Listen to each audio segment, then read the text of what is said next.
Bonjour à toutes et à tous, c'est Carlito Johnson pour le radar de l'UFC. On va parler aujourd'hui de l'UFC Seattle, un podcast un petit peu à l'arrache, je l'avoue, j'ai pas trop le temps de rentrer dans tous les détails, donc voilà. Il y a des noms sur cette carte qui sont attendus. Des combats ont été annulés, reportés. Alors on pense bien sûr à Dominick Cruz qui devait affronter Rob Font. Dominick Cruz qui s'est blessé et qui finalement a décidé de se retirer, carrément de prendre sa retraite. Hommage à lui, hommage à sa carrière, très bon combattant. Ensuite, on a un combat assez particulier, c'était prévu là, Curtis Blades contre Koniev, qui sera reporté. Je voulais en parler, écoutez, j'en parlerai quand le combat aura lieu du coup. En fin de podcast, je ferai un résumé, un récap des prédictions pour cette carte. Je ferai un point sur le challenge aussi, voir où est-ce qu'on en est. Et c'est parti pour une analyse rapide de tous les combats de la carte. Alors on aura Bukauskas contre Cerqueira en light heavyweight. Bukauskas sur le papier il est meilleur, il est beaucoup plus complet, une bonne gestion de tout ce qui est l'espace de la cage. Il a d'excellents contres. Voilà, le problème c'est que peut avoir des doutes sur son menton et Cerqueira il a un knockdown power certain. Donc à voir, bon sur le papier Bukauskas je le donne vainqueur, on va dire à 60%, mais vraiment entre parenthèses parce que Cerqueira, voilà, il se peut qu'il envoie un KO et qu'il surprenne là-dessus. On va avoir quoi d'autre? On va avoir un Costa contre Philly. Costa contre Philly, alors ça c'est intéressant. On est chez les featherweight. Parce que Melchizael, c'est un combattant assez particulier. Il est censé avoir une bonne expérience en Muay Thai. C'est un pote de Anderson Brito. Il a quand même 28 combats, je crois, à son actif. Il a 28 ans. Et en face, c'est Philly. Alors Philly, longtemps qu'il est là, il a des up and down. À mon avis, c'est difficile pour André Philly de rentrer vraiment dans le top 15. À chaque fois, ça lui pose vraiment des problèmes. Mais c'est un véritable bourbier, un excellent combattant. Il fait du MMA depuis 2009, il est à l'UFC depuis 2013. Rien qu'à voir son Sherdog, vous allez voir des noms, il a combattu tellement de monde. Il a 34 ans. Dans ce match-up, il est meilleur debout. C'est ce que je trouve bizarre avec Costa, c'est que il est mauvais debout en fait. Je comprends pas ce qu'il fait, c'est moche, c'est quasiment que des déchets. En plus, Philly, de son côté, on voit quand même que malgré tout, il continue de progresser, il corrige quelques erreurs. Dans ses derniers combats, sur ces dernières années, on voit que ça s'améliore quand même si c'est pas encore ça. D'excellents contres. Il va envoyer pas mal de kicks, je pense, dans ce match-up, mais ça va pas forcément poser problème à Costa. Et il a tendance, on l'a vu dans ses combats, à vouloir amener ses adversaires au sol, même s'il s'y prend mal. Et c'est là toute la clé du combat, c'est-à-dire que certes, s'il est vraiment meilleur debout, il n'y a aucun doute là-dessus. Le problème, c'est qu'au sol, Costa est meilleur parce qu'il va gagner au sol. Au sol, il est serein, il est ingénieux, il va chercher vraiment à trouver des soumissions. Il n'a pas peur d'être sur le dos, et on l'a vu tout le temps chercher à soumettre ses adversaires alors qu'il est sur le dos. Mais c'est aussi ça le problème, c'est-à-dire que le fait d'être serein, de prendre son temps, est-ce qu'il va réussir à placer une soumission sur Philly dans les 15 minutes? Est-ce que Philly va pas trouver un moyen de l'empêcher d'aller au sol? Est-ce qu'il va s'empêcher lui-même de chercher à amener Costa au sol? Je serais pas étonné que Costa, par exemple, tire la garde. Il y a des phases comme ça qui vont peut-être poser problème. Et surtout, le problème au niveau de la décision, ça va la décision, on le voit dans les combats de Costa, c'est que certes, il est très actif sur le dos, au sol, mais c'est pas vraiment considéré comme une position dominante. Donc, c'est difficile là pour moi au niveau des prédictions.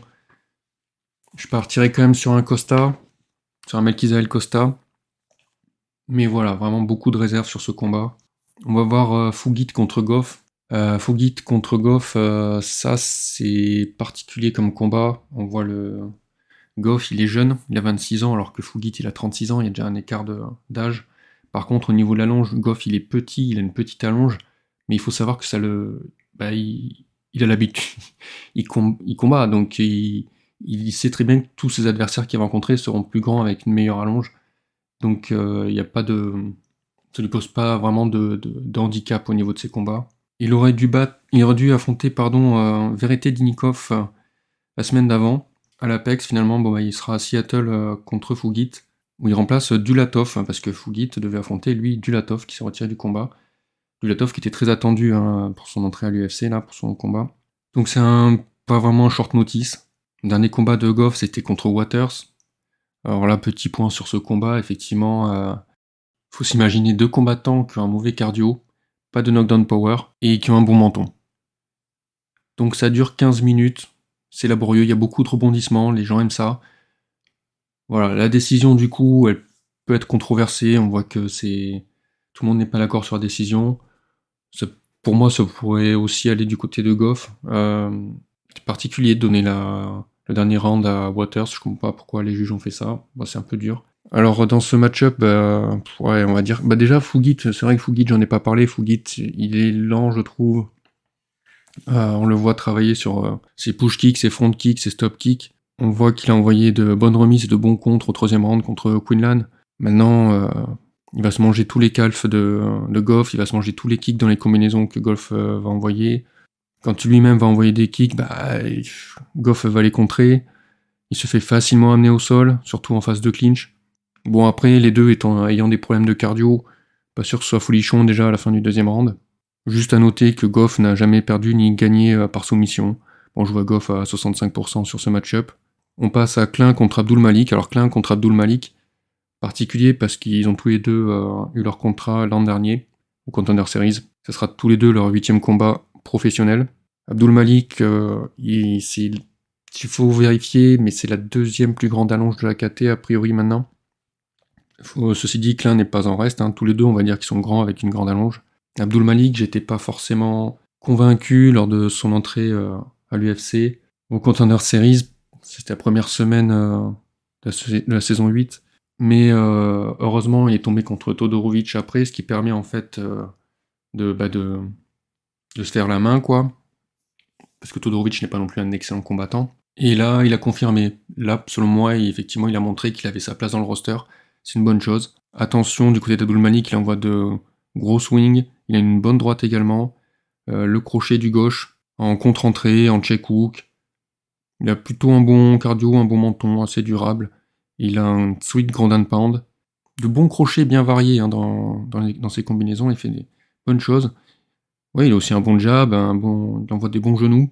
Bon, le problème, c'est que Abdul Malik, on va dire, voilà, il a fait de la lutte universitaire à très haut niveau, mais je trouve que ça ne se concrétise pas dans la cage. Dans la cage, le grappling offensif est laborieux, il se précipite, c'est pas propre. Attention quand il switch aussi, il switch et là il est très vulnérable à ces moments-là. Bon, ce qui est bien, c'est qu'il est régulier, il a eu son contrat. 3 mois plus tard, il combat contre Todorovic. 3 mois plus tard, là, il va encore faire un combat. Il reste actif. Il est invaincu, il est à 7-0, c'est que des finishes, ses victoires. Je le vois favori sur ce match-up. De son côté, Klein, c'est pas non plus facile d'avoir une bonne vision dessus parce que son contrat, c'était dernière semaine, lui, par contre, la semaine 10. Très bonne semaine 10 d'ailleurs, enfin, surtout en contraste avec la semaine 9 que je trouvais très moyenne au Contender Series l'an dernier. La semaine 10 c'était très bien, je me rappelle d'un combattant qui devait s'appeler Gurulé, quelque chose comme ça. Si lui, son premier combat, vraiment j'attends avec impatience. Donc Klein qui prend un très short notice, c'était contre Souza, qui devait affronter, je sais plus si c'était pas une revanche ou un truc. Bref, le remplaçant n'est pas là non plus, donc c'est vraiment un short notice qui remplace le remplaçant pour Klein, qui est volontaire, qui veut, voilà, il veut se battre, il veut aider sa famille, bon voilà le discours. On l'a vu du coup très vif, vraiment ça c'est quelque chose de fou, il mélange très bien, il mixe très bien le pied-point avec le grappling, ça c'est une de ses grandes forces. Également sur ses transitions au sol, il va passer de l'un à l'autre très très facilement, très rapide là-dessus. C'est un véritable danger parce que là il est sur 3 étranglements arrière d'affilée et on voit que ça va très vite. D'ailleurs au Contender Series ça a duré 40 secondes si je dis pas de bêtises le combat. Donc là, il va falloir faire attention. Par contre, j'ai pas assez d'infos sur Klein en dehors de ça. Je vois quand même Abdul Malik très bien se défendre là-dessus, surtout qu'à mon avis, il est au courant, tout le monde est au courant que voilà, il y a un danger au niveau de l'étranglement arrière, et qu'il est censé, normalement, en théorie, savoir se défendre là-dessus, Abdul Malik. Main event, c'est Cerudo contre Song, j'ai vu, donc c'est bien. Enfin, j'ai l'impression que sur cette carte, de toute façon, on va avoir pas mal de noms assez connus, ça va être une bonne carte pour Seattle. Alors tous les deux, je trouve qu'ils ont leur prime qui sont passés quand même. Cerudo, je trouve un peu daté. Je sais que c'est un peu dur à dire, mais ouais. Et je pensais qu'il allait prendre sa retraite l'an dernier, finalement il n'a pas pris sa retraite, il est toujours là. Contre un Song Yadong qui est assez provocateur. Bon, pour faire une petite fiche de Song, on va dire quoi. Alors il fait du kung-fu, il a un bon sol et une bonne lutte. Il est assez provocateur, comme je disais, mais de manière croissante en plus pendant le combat. Il est tough, il est quand même durable, même si on peut dire qu'il y a une chute de cardio en général fin de troisième round. Ce qui peut poser problème, parce que là on est un main event, il y aura 5 rounds. Peut-être que Cerudo pourra en tirer profit. Très solide sur ses contres, Song. Il a de bonnes esquives également, des bonnes ruptures de contact. Ce qui est marrant au niveau de ses kicks, c'est qu'en général, au premier round, il va faire des low kicks, tout ce qui est bas du corps. Et à partir du deuxième round, alors ça va monter, ça va être les middle, puis après on va avoir peut-être des high kicks. En face, Cerudo, son point fort, c'est qu'il est cérébral, mais c'est en même temps son point faible, j'ai envie de dire, il est trop cérébral. Il y a un moment, faut quand même se battre et y aller aussi un peu à l'automatisme et à l'instinct, et du coup ça peut le freiner dans ses échanges. Il étudie beaucoup son adversaire au début, donc il est capable d'avoir du coup une réactivité opportuniste, c'est-à-dire que justement à bien étudier et être cérébral, quand il y a les déclencheurs qui sont là, tout de suite il va engager l'action exactement comme il faut, enfin en tout cas comme lui il l'avait prévu dans sa tête, et quand l'exécution est bonne, c'est tant mieux. Il sait très bien punir les mauvaises entrées de ses adversaires. Très bon, les doubles crochets là, assez variés aussi, c'est très intéressant. Les coups de pied dans ses combinaisons, très intéressant aussi à voir. Là où Cerudo risque de se faire avoir, ça va être sur les uppercuts, les overhands. Et puis déjà Song est durable, mais en plus Cerudo, je trouve qu'il manque d'impact dans ses frappes. Song de son côté, il a ce problème de distance qu'il a plus ou moins corrigé. Je sais pas, c'est toujours à chaque fois j'ai des doutes sur savoir si il va savoir à chaque fois dans son combat apprécier les distances correctement. Cerudo pourrait le punir là-dessus. Et Song aussi, il se mange facilement les calf kicks face à un gaucher. Et au fur et à mesure du combat, Song devient prévisible. Et ça, forcément, Cerudo, s'il a une bonne lecture, ça va être facile pour lui. Je pense que Song peut quand même le faire. Je lui donnerai petite prédiction en sa faveur, là. Je pense que Cerudo est à sa portée. Cerudo, j'ai plus de doutes sur son mental que celui de Song, là, sur sa volonté d'y arriver encore. Il va pas faire de run vers le titre, je comprends pas pourquoi il continue, je sais pas ce qu'il veut faire en fait Cerudo, pourquoi il est encore là dans la cage. Peut-être qu'on aura des réponses. Autre nom très connu et très attendu, forcément Jean Silva. Jean Silva qui revient contre Baghdasaryan. Alors Jean Silva qui a fait une super année 2024 incroyable, et qui va revenir contre Baghdasaryan qui lui a fait aucune année 2024. Son dernier combat doit dater de 2023. C'est assez particulier dans ce... de toute façon, Jean Silva, c'est assez particulier, je pense que je vais peut-être m'attarder un peu dessus, mais dans ce match-up également. Déjà, Baghdasaryan, il est gaucher, et il adore les gardes ouvertes, c'est vraiment quelque chose sur lequel il est à l'aise, donc il va vraiment apprécier de se battre contre un droitier. Jean Silva est un droitier, mais Jean Silva, il switch, et ça, Baghdasaryan n'aime pas trop les adversaires qui switchent. Mais ce qu'il y a de vraiment particulier ici, c'est que Jean Silva, lui, de son côté, c'est un démolisseur de gaucher. En fait, il n'a rien à faire que Baghdasaryan soit gaucher et que Baghdasaryan soit à l'aise dans une garde ouverte, parce que Jean Silva, bon déjà vous allez voir effectivement sur ses anciens adversaires, il n'a aucun problème avec les gauchers. Mais je trouve que c'est quand même celui qui a peut-être la plus grande intelligence au sein de la team Fighting Nerds, parce qu'il voit vraiment le combat comme un chemin qui va baliser et orienter vraiment les actions de son adversaire. Il va essayer de provoquer ce qu'il faut chez son adversaire. Vous allez voir par exemple, je serais pas étonné, alors peut-être spoiler alerte, allez plus loin dans la vidéo si vous voulez pas savoir, mais je ne serais pas étonné par exemple, bon pas dans les 10 premières secondes, parce qu'on sait jamais ce qui peut se passer dans les 10 premières secondes d'un combat, donc il y a quand même une petite appréhension, mais Jean Silva risque de mettre sa garde très haute, et ses mains limite vraiment au-dessus de sa tête, et avoir le corps complètement exposé pour laisser Baghdasaryan se sentir à l'aise à lui envoyer un middle kick, qui va pas s'empêcher de le faire, Baghdasaryan il aime bien faire ça. Et Jean Silva donc du coup va le mettre à l'aise là-dessus, pour pouvoir ensuite, au bout de la troisième fois, lui envoyer un énorme crochet du gauche en contre, ou n'importe quel contre en fait, mais je pense que ce sera vraiment un crochet du gauche encore, pour bien sonner Baghdasaryan, et ça risque d'être au début du combat.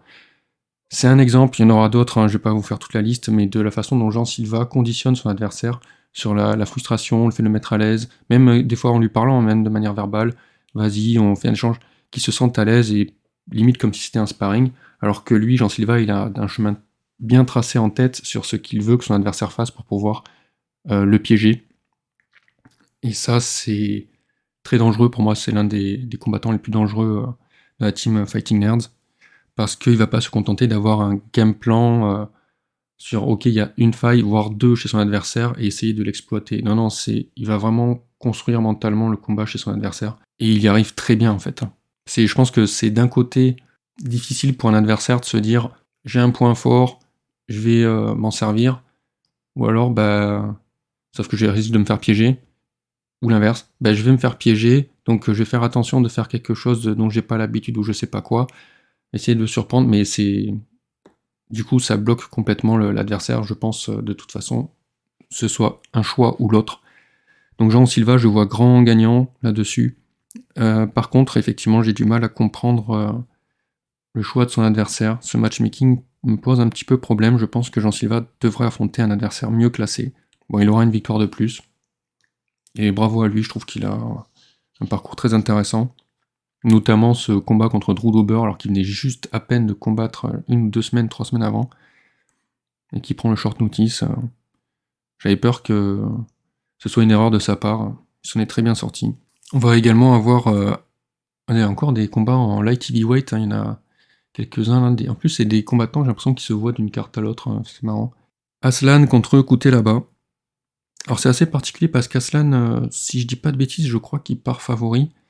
Mais c'est compliqué, hein. C'est beaucoup plus compliqué à mon avis. Parce que le Moldave, là, Kutelaba, il est quand même, je trouve, bien plus complet. Il a beaucoup plus d'expérience. Il a un arsenal varié. Il est athlétique, il est dynamique. Il est patient, il a une boxe propre et précise. Il a un niveau décent en lutte. Il a une défense au sol qui est correcte. Hein. Et après, à l'offensive au sol, par contre, il va faire du grand and pound en général. Il a d'excellentes feintes. Ça, c'est important d'avoir d'excellentes feintes, je trouve. C'est pas assez travaillé chez pas mal de combattants. Alors que lui, il en a d'excellentes et il s'en sert très bien. Il a des bons contres. Donc vraiment, je trouve que le Kutelaba, je dirais pas qu'il est sous-coté ou quoi, mais je sais pas trop comment il est apprécié par les amateurs de MMA. Mais en tout cas, moi je trouve qu'il est vraiment... C'est un combattant bien complet. Et qui reste dangereux. Aslan, en face... il est turc, je crois. Il a de puissants coups directs, que ce soit ses jabs ou sa droite. Il a de bons contres lui aussi. Il envoie de bons crochets en dirty. Attention aux kicks adverses parce qu'il les attrape pour envoyer ensuite une bonne droite bien solide. Il fait un peu de provocation. Je suspecte d'avoir un KO power quand même. Je pense qu'il est capable d'envoyer des frappes létales, qui peuvent vraiment faire tomber l'adversaire. Là où il est pas top, je trouve que son cardio tombe vraiment déjà au deuxième round et ça le sort un peu du combat. Hein. Ses points faibles, ça va être les calf kicks, les middle kicks, les jabs, les remises, les longues combinaisons, parce qu'il recule en ligne. Et le problème dans ce match-up, c'est que Kutelaba, il a pas tendance à justement aller rush, à envoyer des longues combinaisons. Je disais qu'il a un arsenal très varié, mais ça fait pas vraiment partie de son style. Les jabs non plus, j'en vois vraiment pas souvent des jabs de la part de Kutelaba. Je le vois quand même vainqueur là sur ce match-up. Il se peut qu'il tombe sur un coup d'Aslan, mais je pense que le fait il est plus complet, il y a plus d'atouts de son côté, donc je préférais dire ça. On va avoir aussi un Ricky Simon contre Ravid Basharat en bantam. C'est particulier parce que Ricky Simon, il avait eu un bon moment, était sur 5 victoires consécutives, puis là maintenant il enchaîne 3 défaites. En plus, sa dernière défaite contre Oliveira, j'ai l'impression qu'il avait perdu le mental, entre guillemets. Enfin, il était... Faut bien comprendre ce que je dis, il était là quand même dans le combat. Mais il y a des choses, il avait très bien trouvé la parade au style d'Oliveira. Il a compris très bien les mouvements de buste à certains timings d'Oliveira. Il arrivait très bien à les contrer. Oliveira, ça l'a bloqué, je pense, jusqu'à la fin du premier round, parce que Ricky Simon a fait les bons ajustements très vite. Malheureusement, deuxième, troisième round, il ne fait plus ça, et je ne comprends pas, parce que ça fonctionnait très bien. En plus, Oliveira n'arrivait pas à corriger son erreur. Il perd ce combat. Je sais pas ce qui se passe en ce moment pour Ricky Simon, mais je le vois vraiment en plein déclin. Et à mon avis, ça va être encore une défaite pour lui s'il ne se ressaisit pas, et je pense pas qu'il va se ressaisir. Ravid Basharat, de son côté, c'est encore plus particulier. Il revient, il était invaincu Je me demande s'il devait pas affronter d'ailleurs Gutiérrez l'année dernière. Ça aurait été un excellent combat à voir, ça. Bacharat contre Gutiérrez. Ouais, Bacharat, alors donc du coup était invaincu, puis alors il tombe contre Zahabi. Il tombe entre guillemets, il faut savoir que cette décision, au moment où elle a été annoncée par l'arbitre, hein, la décision des juges, a été huée par la salle. Effectivement, personnellement, moi aussi je voyais Bacharat l'emporter le combat. Bon, finalement, Zahabi, du coup, il a pris son 0. Je pense pas vraiment que ça l'affecte trop mentalement. Je pense qu'il sait qu'il est un excellent combattant. C'est très intéressant à voir Bacharat, c'est très slick, debout. Simon et lui vont beaucoup travailler à distance de kick au début. Ça va être intéressant. Bacharat envoie toutes sortes de kicks d'ailleurs. Il est très à l'aise là. Mais en fait, au fur et à mesure du combat, Bacharat va montrer en fait son arsenal qui est beaucoup plus complet que ce qu'on peut croire debout en pied-point. Et il sait très bien. À l'image de Simon d'ailleurs, c'est marrant ça parce que tous les deux n'aiment pas quand l'adversaire rompt les distances. Mais Ricky Simon, on le sait qu'il peut se jeter sur son adversaire. Et Bacharat, ça va être à lui de répondre à ça, ce qui n'est pas forcément facile pour lui. Mais on le sait, il peut envoyer des jabs, des uppercuts quand l'adversaire se jette sur lui. Il sait faire des pas de côté pour empêcher de. Voilà, il recule pas forcément en ligne. Ça va être un bon combat pour lui. Je pense que Simon, du coup, est mieux classé que lui, donc c'est une bonne chose. Je pense qu'il va se relancer là-dessus, repartir sur une victoire sur Ricky Simon, c'est une bonne chose à faire. Et essayer d'atteindre le top 15 d'ici la fin de l'année. Très bonne chose pour Bacharat ici. Ricky Simon, je suis désolé, je n'y crois plus vraiment. Et en co-main, oui, il y a aussi Brendan Allen contre Fluffy, hein, Anthony Hernandez. Un combat très attendu.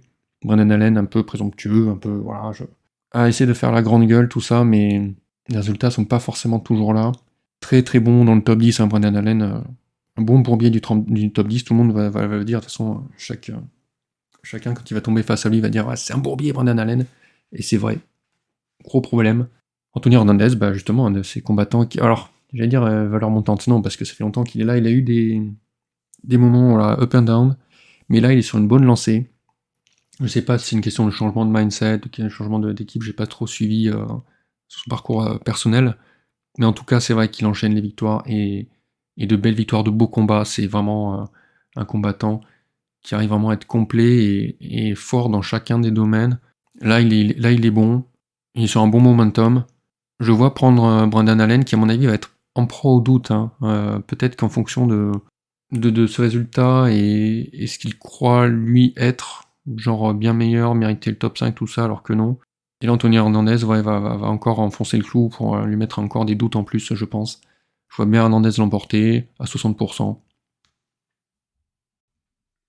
Mais qu'est-ce qui se passe pour cette UFC? Seattle, qu'est-ce qui se passe, quoi?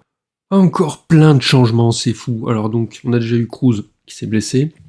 On a eu donc Curtis Blades contre Kuniev qui va être reporté apparemment, ok. Barboza contre Garcia, Barboza se retire du combat. On a Messi Chasson qui se retire de son combat contre Vieira. Donc du coup, il va encore y avoir des changements. On va avoir donc Ruzi Boev contre Makkoniko. Et qu'est-ce qu'on va avoir d'autre? J'ai vu un autre combat qui a été... Ah oui, voilà, c'est le fameux Minifield contre Walker. Julius Walker. Ouais, parce que Minifield devait affronter en mars ou marcy. En tout cas, on va accueillir deux nouveaux venus dans l'organisation. Alors, je vais commencer par Ruziboev contre Makkoniko. Alors, Ruziboev, c'est assez difficile. Hein. Il est arrivé, donc c'est un Ouzbek qui voulait combattre en welter, mais il combat plus souvent en middleweight. En welter, je crois que c'est même le plus grand hein, au niveau de la taille, là.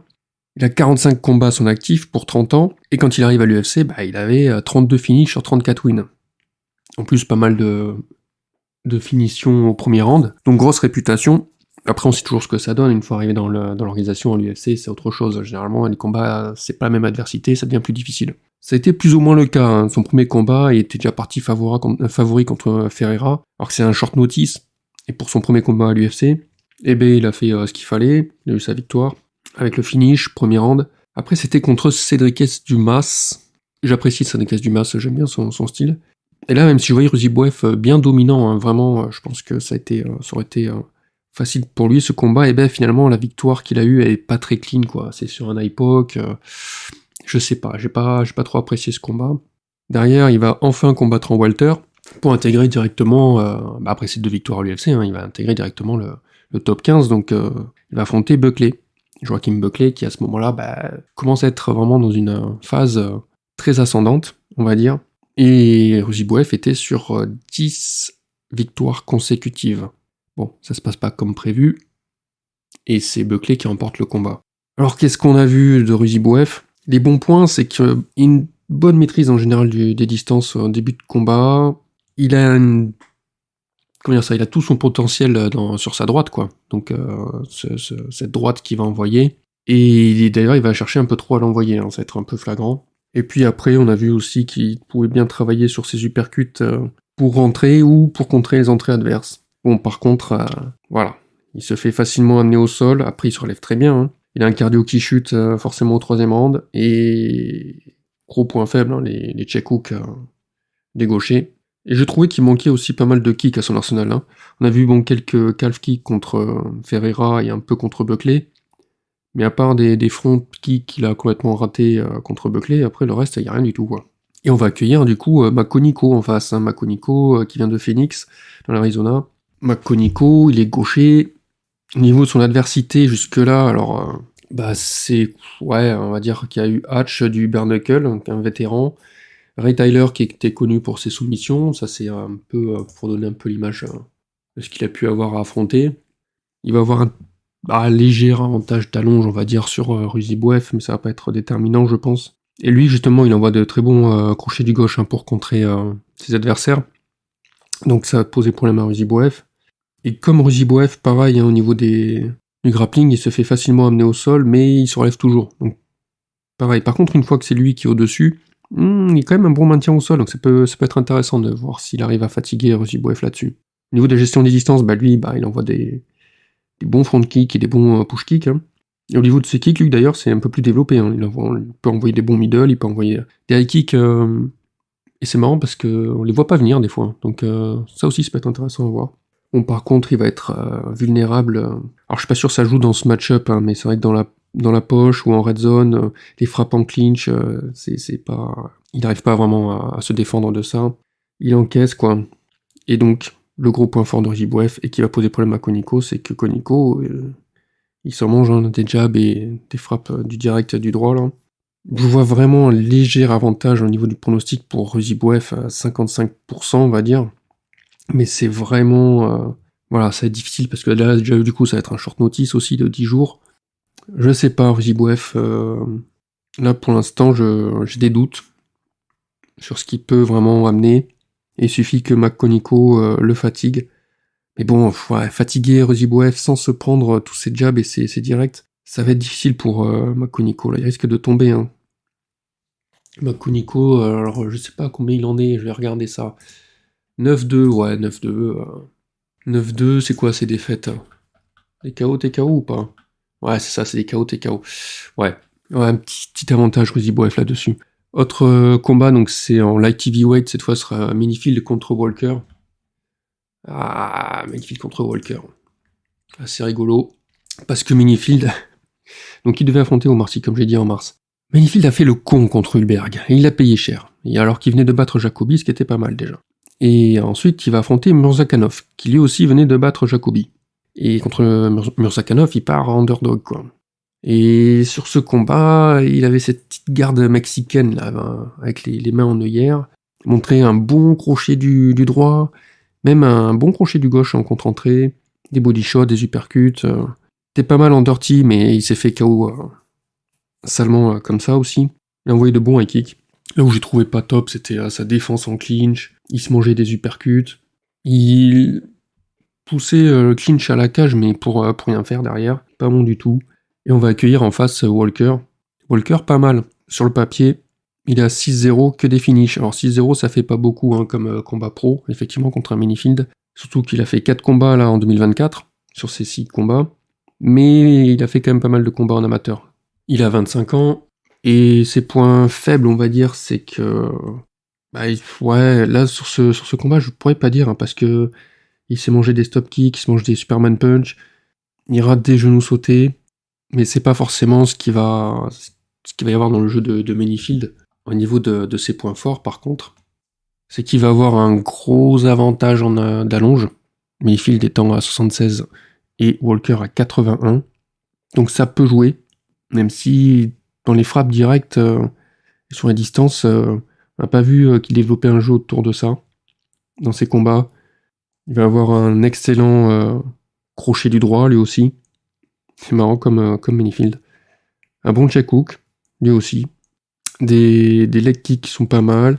Attention, donc en rupture de contact, justement, on parlait de la défense en clinch de Manyfield et même de clinch en général de Manyfield. Les coudes en rupture et les genoux de Walker font très très mal. Il a du mal, Walker, donc voilà, j'ai dit tout ça. Mais alors, dans ce match-up, ce qui est assez intéressant, c'est que Manyfield n'a jamais perdu par soumission, alors que le gros point fort de Walker, j'ai envie de dire, c'est le grab IQ. Au niveau de sa lutte et de son sol, c'est incroyable. Vraiment, ce qu'il fait, j'étais impressionné. Donc, il est intelligent là-dessus. Ça va être un gros danger pour Manyfield, je pense, parce que effectivement, le clinch de Manyfield n'est pas top, même si même lui-même veut l'engager. À voir, il n'a jamais été soumis, donc est-ce que ça va être sa première soumission, sachant qu'il a déjà fait le con déjà par avant, Manyfield. Alors, sinon, Walker, il va envoyer des combinaisons de crochets, mais dans la garde de son adversaire, au lieu de chercher des body shots ou des uppercuts. Je trouve ça un peu bête dans ces combinaisons de pas varier. Et puis Walker a le visage à découvert, parce qu'il y a une garde qui est près du corps, ce qui pourra aider Manyfield à envoyer des high kicks. Et le gros problème de Walker, c'est ce cardio, quoi. Je trouve. Déjà, fin du premier round, à force de faire de la lutte et du sol, on le sent fatigué. Fatigué par la lutte et par le sol. Il s'en sort bien quand même au deuxième round. Il peut gérer encore toutes les phases de grappe, mais je sais pas. Ça va être difficile s'il n'arrive pas à soumettre Manyfield. Est-ce qu'il risque d'arriver? Parce que c'est difficile de soumettre Manyfield, sûrement. Si Manyfield ne veut pas faire le con, il est déjà sur 2 défaites consécutives. C'est bien de faire le con une fois, mais 3 fois, ça va être dur. Manyfield va pouvoir revenir sur le combat et peut-être finir Walker et lui prendre son 0. Ça va être intéressant de savoir si Walker va faire une première soumission sur Manyfield, ou si Manyfield va prendre le 0 de Walker. Il y a des chances quand même, Manyfield a eu de meilleurs adversaires. Je dirais un 60% sur Manyfield, mais pareil, Manyfield je le trouve pas fiable, donc je mettrai pas une pièce dessus. Alors résumé des prédictions, l'UFC. Bon, l'UFC Apex déjà, qu'est-ce qu'on a? On a Cavalcanti, Walker, Smith, Williams, ouais, Estevam, Fernandez contre Gordon, je crois, donc du coup il est annulé. Hill, par décision, Delgado, Vieira, Sadikov, Zalal, Rodriguez, et Shabazian contre Boudka. Ouais, je dirais Shabazian, mais vraiment, ça serait un match nul que ça m'étonnerait pas. Et à Seattle, du coup, ça me ferait Song, Barbosa, ouais, Barbosa, ok. Hernandez, Vieira, Costa, Jean Silva, Billy Regoff, Kutelaba, Bukoskas, Mansour Abdolmalik et Ravid Basharat.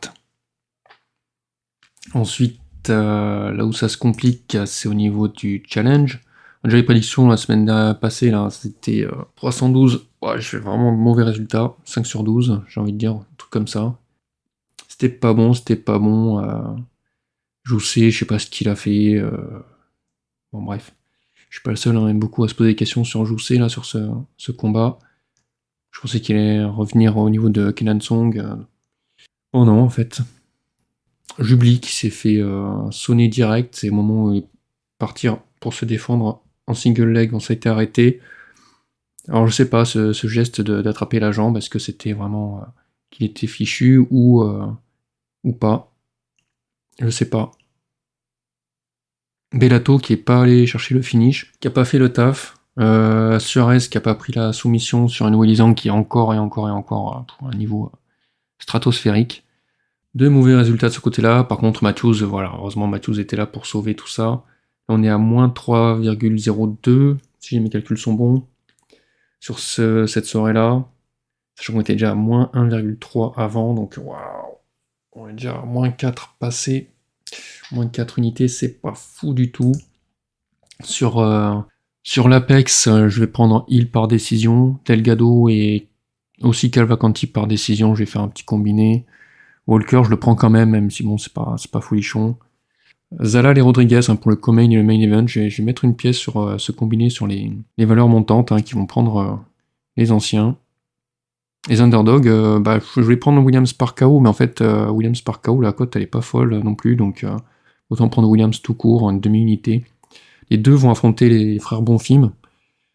Pourtant, c'est des excellents combattants, les frères Bonfim, mais je sais pas, je vois des chemins de victoire de leur côté. En tant qu'underdog, ils peuvent valoir le coup. Demi-unité du coup sur Sadikov également. Ça peut le faire. C'est juste, Chabazé un peu bout de cas, c'est vraiment, les deux sont pas fiables. Vieira contre Petroski, c'est deux grappleurs. Alors est-ce que ça va finir en TKO cette histoire ou à décision, je sais pas, je préfère pas trop lire. Conor Matthews peut faire un upset, mais bon, je pense clairement que Delgado peut l'emporter. Le Aguilar Estevam, c'est compliqué, on l'a dit, Estevam, vu ce qu'il a montré contre Charles Johnson, ça va être difficile pour Aguilar, mais bon, Aguilar est beaucoup plus présent en ce moment. Je vais pas mettre une demi-pièce sur Aguilar non plus, voilà. Et Morales contre Smith, ça c'est dur, parce que c'est le premier combat de Smith à l'UFC, donc c'est risqué d'aller dessus. Et Vince Morales peut envoyer une soumission, à Smith, donc pas non plus mettre une pièce là-dessus, quoi. Cavalcanti, je pense par décision, c'est une bonne chose. Et on va voir après, du coup, pour Seattle, Seattle, beaucoup plus de confiance, soit du côté de Jean Silva, de Goff, Abdul Malik aussi, Bacharat. Je vais mettre en cross, je vais mettre Cavalcanti là aussi, pour avoir un bon dégène parler. Vieira, je pense que la cote est bonne, je pense que ça peut le faire. Écoutez là-bas aussi, c'est le seul underdog, je crois que je vais prendre sur cette carte. En général, mes prédictions correspondent, j'ai vu après, aux favoris, ce qui est assez rare, parce qu'on l'a vu sur les cartes précédentes. Je vois gagnant pas mal d'underdogs, et en fait, là pour le coup, sur cette carte, non, c'est quasiment tous des favoris, à part côté là-bas, donc du coup, côté là-bas, je vais le prendre. Et un petit combiné Song, Hernandez, Blades, mais Blades, du coup, n'est plus là, donc il faut que je corrige ça. Et voilà, mais voilà pour le challenge, j'espère que mieux m'en sortir. Et là-dessus, je vous souhaite une bonne soirée, on se retrouve pour l'événement qui suivra, où je ferai encore une analyse complète de tous les combats.